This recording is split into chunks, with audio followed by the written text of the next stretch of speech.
আদিবাসীদেরকে বিচ্ছিন্ন করার যে পায়তারা, সেটা তো আপনারাই করলেন। আমরা বাংলাদেশের নাগরিক হিসেবে বসবাস করতে চাই।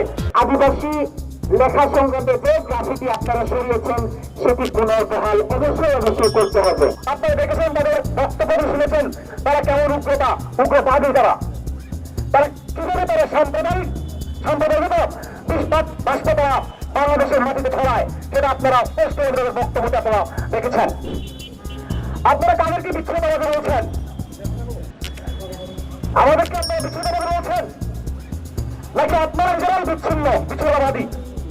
যার ফলে একটা পাঠ্যপুস্তকের একটা গ্রাফিতিকে আপনারা মনের মাধ্যমে আন্দোলন করে আপনারা বাতিল করে দিলেন এবং এতগুলো আসলে আদিবাসীদেরকে বিচ্ছিন্ন করার যে পায়তারা, সেটা তো আপনারাই করলেন।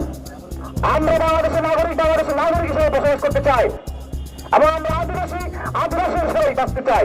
কিন্তু আপনি আমাদেরকে ওই পাঠ্যপুস্তক থেকে আমাদের গ্রাফিতিকে নাই করে দিলেন, বাতিল করে দেবেন, আমাদেরকে বিচ্ছিন্ন করে দেবেন। আবার অথচ আপনারা আমাদেরকে বিচ্ছিন্নতাবাদী তকমা দিচ্ছেন, সেটা বাংলাদেশের বাংলাদেশের আদিবাসী সমাজ মেনে নেবে না। এনসিটিভিকে খুবই এই লেখার জন্য সিদ্ধান্তের জন্য প্রতিবাদ জানাতে চাই এবং নিন্দা জানাতে চাই।